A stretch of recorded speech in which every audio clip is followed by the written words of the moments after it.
자, 이 교시는요, 이제, 주택이 아니라 부동산 임대업 총수익 금액자의 그, 이제 간주임대료인데, 여기가 되게 어려워요. 집중 잘 하셔야 돼요. 굉장히 까다로워요.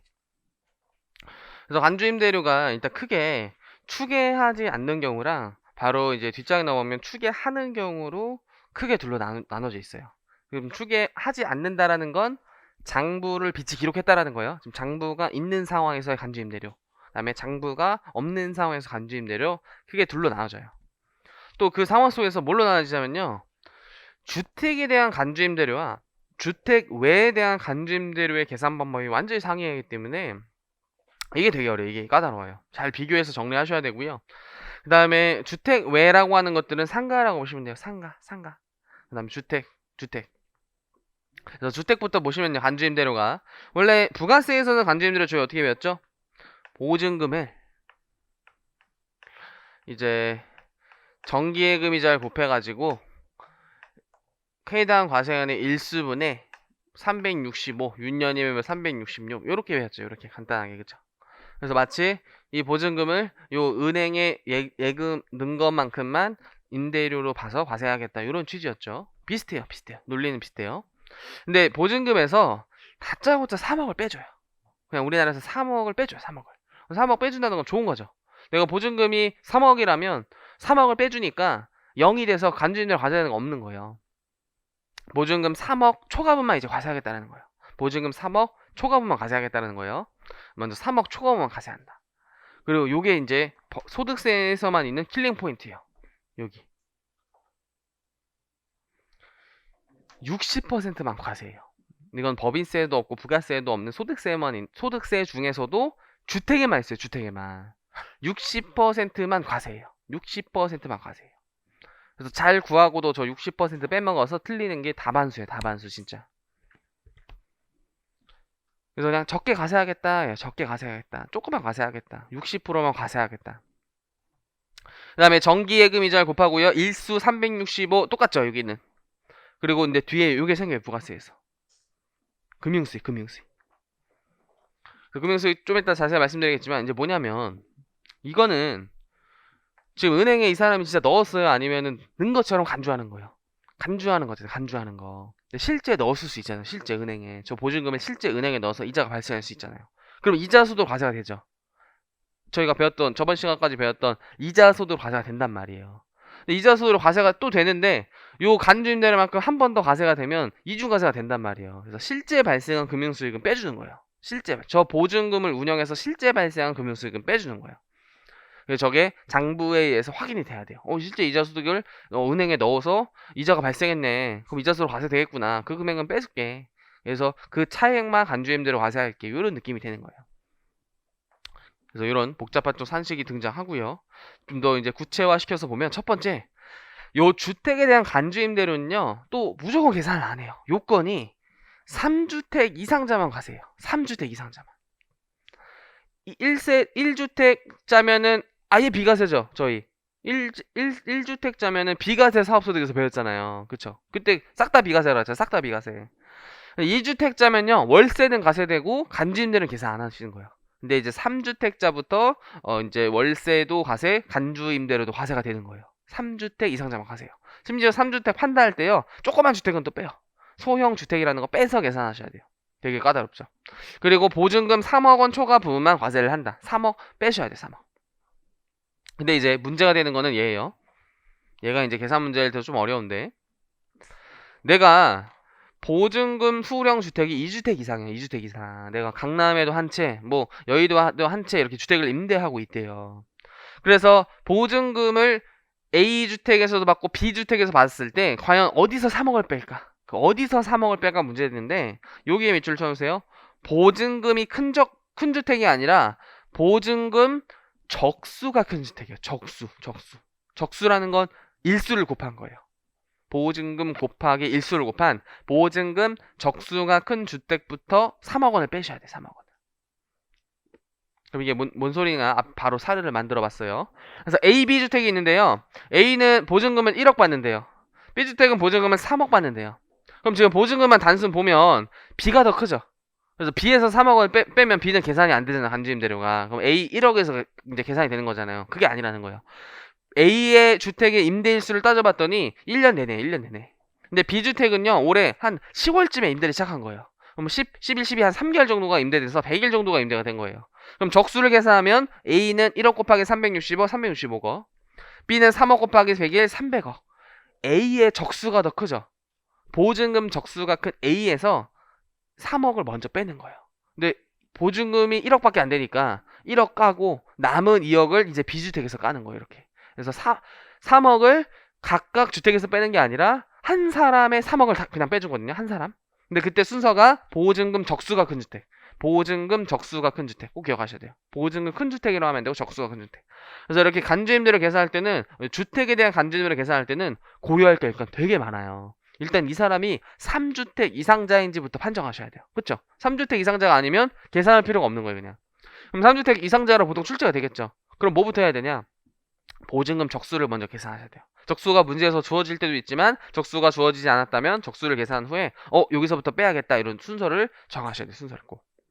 그래서 여기가 굉장히 이제 까다로운 논제가 된다. 그래서 이거 신경 쓰잖아요, 이제. 이거 신경 써야 되잖아요. 이거 신경 쓰다는 뭐 놓치냐면 이거 60% 놓쳐요, 진짜. 멍 안 치고.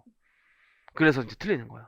그래서 포기 이렇게 되는 거예요. 어차피 틀릴까 안 풀지 이렇게 되는 건데 이제 풀어야 돼요. 이겨내셔야 돼요, 이걸. 그리고 이제 마지막으로 금융수익이란 뭐냐? 이자와 할인료, 수입배당금이에요. 먼저 수입이자 할인료를 묶어서 다 이자소득이죠. 할인료도 이자소득이라고 그랬죠. 그래서 이자소득이랑 배당소득을 말하는 거예요. 이자소득과 배당소득. 왜냐면 이게 소득세가 열거된 소득이니까 요걸로도 과세가 되고 간주임대료도 과세가 되면 이중과세 문제예요. 그래서 이거를 빼주고 이제 책에서 문구를 좀 더 정확히 보시면 이러한 이자와 배당은 반드시 장부에 의해서 확인이 돼야 돼요. 장부에 의해서 확인되는 이자와 배당은 이미 과세가 되기 때문에 뺀다. 빼기. 근데 이제 주택 외를 볼게요. 주택 외. 상가라고 적어주세요. 상가. 상가. 주택 외 상가. 여기가 상가. 상가의 간주임대료. 그래서 이때는요, 보증금의 일수를 곱한 보증금 적수예요. 뒤에 3억 원을 빼는 게 아니라요, 건설비 상당액 적수를 빼줘요. 건설비 상당액 적수. 내가 저 건물을 짓기 위해 들어간 원가를 빼주는 거예요, 원가. 그래서 이게 마치 수익이라면요, 이게 마치 비용의 관점이 돼서 이익을 과세하는 거예요, 이익을. 그래서 보증금 적수를 수익으로 보면요, 건설비 상당액 적수를 원가라고 생각하셔서 수익에서 원가를 뺀 금액을 간주 임대료 계산해요. 거기에 R 곱하기 365분의 1에서 여기 금융수익도 똑같아요. 위에랑 여기 뒤에는 다 똑같다. 근데 여기 60%안 곱해져 있죠. 첫 번째 차이 60% 없죠. 그 다음에 3억 원 빼는 게 아니라 건설비 상당액 적수를 빼요. 건설비 상당액 적수.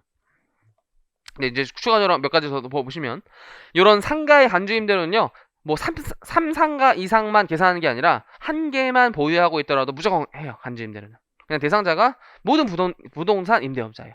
뭐 3주택 이상 이런 것처럼 3상가 이런 거 없는 거예요. 그냥 하나만 보유하고 있더라도 간주임대 계산 때리는 거예요. 두 번째가 건설비는요, 임대용 부동산 취득가액 플러스 자본적 지출가액을 말해서 주로 건물의 취득가액을 말하는 거예요. 건물의 취득가액. 그 다음 자본적 지출액까지. 왜냐면 토지는 제외. 토지도 사실 건설비 상당히 적수에는 들어가는 개념인데요, 간주임대료 계산 시에만 안 들어간다는 거예요. 왜냐면 토지가액이 크기 때문에 토지를 여기 넣잖아요. 그럼 간주임대료 계산이 안 돼요. 그 논리가 없는 거예요. 논리가, 이런 거는 논리 없이 그냥 우리나라가 토지는 제외. 간주임대료 계산할 때 건물만 넣어라 이렇게 하는 거예요. 그냥 건물만 넣어라. 논리 없이 토지가액은 넣으시면 안 돼요. 그냥 건물과 자본적 지출액만 건설비 상당의 적수에 꼭 넣으셔야 돼요. 그래서 이 차액을 이자율에, 그 다음에 여기 적수를 곱했으니까 365분의 1로 나누고 실제 발생한 금융수익 똑같이 이자와 배당소득만 뺀다.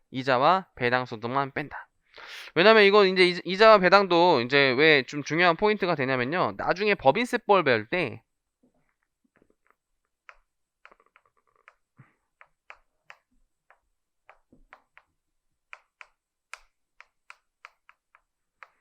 저 금융수익에 차감하는 범위가 달라요.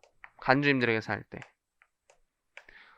얘는 지금 뭐만 빼줬죠? 이자와 배당만 빼줬죠. 이자와 배당, 쉽게 말해서. 근데 법인세에서는요, 이자와 배당 말고도 유가증권 처분 이익이랑 신주 인수권 처분 이익도 이 네 가지를 간주 임대료 계산 시 차감하도록 되어 있어요. 이 네 가지를. 이 범위가 다르기 때문에 이런 것들이 소득세에서 회이크로 나와요. 회이크로. 그럼 이제 저 보증금으로 운영할 수 있는 수익을 요 네 가지로 총 정리한 거예요.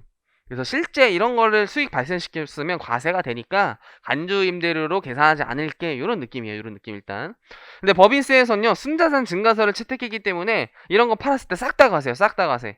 근데 소득세는요 유가증권 팔면 원칙적으로 과세가 안 되잖아요. 원칙적으로. 신주인수권도 소득세는 과세가 안 돼요. 유가증으로 팔면.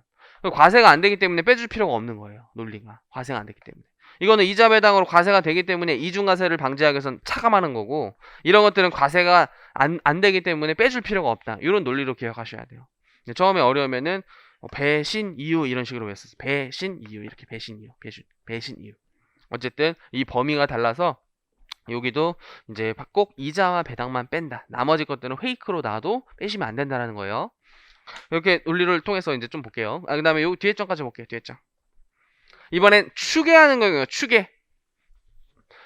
그럼 지금 장부가 없다라는 거죠. 보증금을 받은 건 있는데 장부가 없다라는 거. 장부가 없다라는 거. 그럼 무슨 차이가 생기냐? 주택일 때 보증금 3억 빼기 60% 곱하기 R 곱하기 360원 다 같은데 뭐가 빠져있죠? 지금 금융수익이 빠져있죠. 왜냐면 금융수익은 장부에서 확인되는 걸 빼준다 그랬잖아요. 장부에서 확인이 안 되니까 빼주지 않겠다라는 거예요. 그 다음에 주택 외 상가도요. 보증금 적수에서 지금 건설비 빼줘야 되는데 장부가 없으니까 건설비가 얼마인지 확인이 안 돼요. 그래서 못 빼요. 건설비 산다고 못 빼죠. 금융수익도 장부가 없으니까 못 빼요. 그래서 완전히 심플해지죠. 보증금 적수 R 곱하기 365분의 1. 그래서 더 많이 과세가 되겠죠. 지금 차감되는 게 없어지잖아요. 건설비도 없고 금융수익도 없으니까 금액이 더 커지겠죠. 금액이 더 커지겠죠. 그래서 이렇게 차이가 생긴다. 근데 주택은 3억은 그냥 다짜고짜 빼주는 금액이니까 뭐 3억까지 안 빼시면 안 돼요. 3억은 그냥 빼주는 거예요. 3억은. 그래서 이 차이가 생긴다.